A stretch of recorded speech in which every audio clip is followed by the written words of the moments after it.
East Brunswick High School's class of 1983, some 690 strong, graduated this past Thursday. Though thunderstorms were forecast, the weather held out. The bleachers were filled to capacity. Following the traditional pomp and circumstance, an alma mater, Reverend Robert H. Laux gave the invocation. Principal James M. Sheeran gave some parting advice. Superintendent of Schools Dr. Joseph J. Sweeney presented the class, followed by their acceptance by School Board President Dr. David Seiden. Brief speeches were made by the 83 class president and the 3 valedictorians.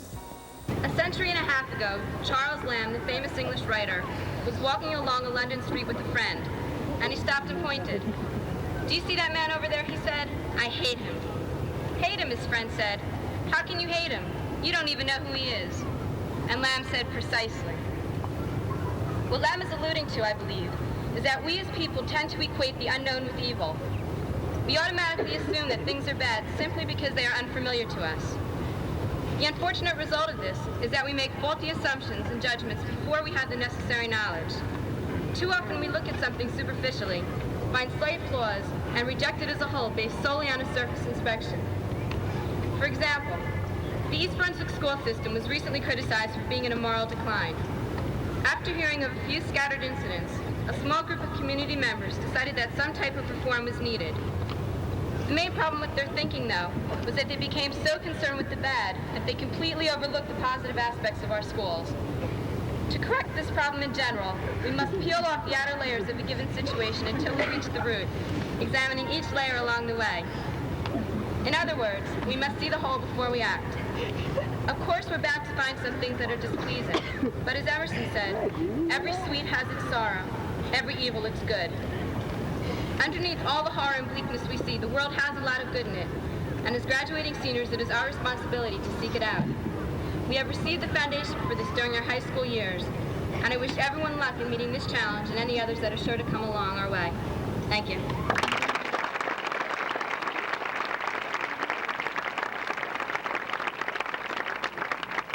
One of the 20th century's foremost statesmen, Winston Churchill, once referred to the adage, "Hindsight is great foresight." Churchill apparently was relating to historical events.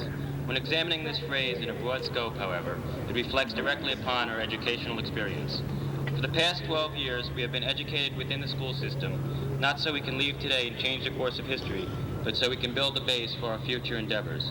Whether pursuing a career or furthering our education, the knowledge we have accumulated is vital in preparing a foundation for a successful life.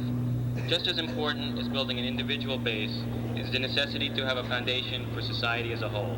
Today we are continuing to realize the far-reaching effects that lie ahead of us in such areas as nuclear buildup, energy, and the uncertainties associated with the atomic age. However, without the wisdom we gain from hindsight, the future holds no solution. That is why we must utilize the knowledge we have and will continue to garner so we can successfully challenge and solve these dilemmas. While humanity has the capabilities to conquer the fields of space, it bewilders me to think it lacks the capacity to eliminate the fields of battle. Maybe that is what Churchill was trying to convey. We must be able to reflect upon our educational background and past experiences in order to properly deal with these worldwide problems. It would be a great accomplishment for this generation to capitalize on hindsight and for the class of 1983 to provide the inspiration to attain peace through knowledge. Thank you and good luck.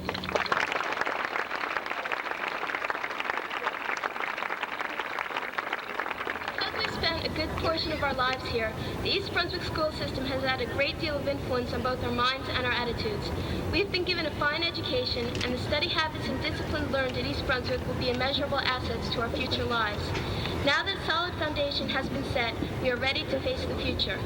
In this world of intense competition, it is imperative that we succeed. Courage and ambition are the keys to success, and to try is to achieve. Each of us will be facing new experiences following this important date. Without ambition, our unfortunate fate would be to remain stagnant for the rest of our lives. So set a goal for yourself. Once you obtain that goal, set a new one and work toward realizing that. Always strive for more in your endeavors and never give up. If you fail, then you can try something new with the benefit of knowing that you gave it your best shot. If you don't have the courage to try, you won't get the opportunity to succeed. Robert Browning had this in mind when he said, "A man's reach should exceed his grasp, or what's a heaven for?" I'd like to wish everybody here Fellow classmates, faculty, family, and friends, the best of luck in the future. Congratulations to the class of '83.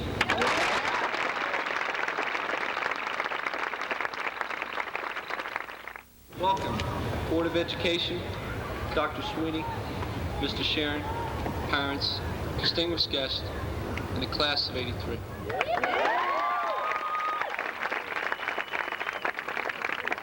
After this evening's commencement, we will be high school graduates, leaving room for the juniors to fill our roles. It will be a time to reflect and cherish our memories, realizing that we are now entering adulthood in the real world. For the last 2 years, I've had the honor to lead this class of 700 as president. When I look at my fellow graduates before me, I can confidently say we have a great class.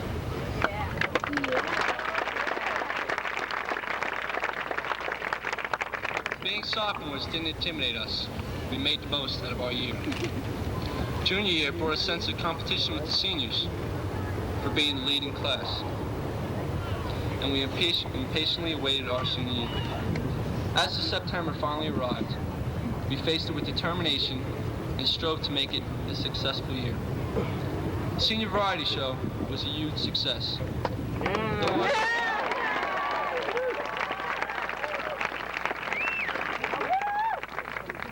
Though our school's reputation was put on trial due to the content of the show, we all fought to regain recognition as good students concerned with society.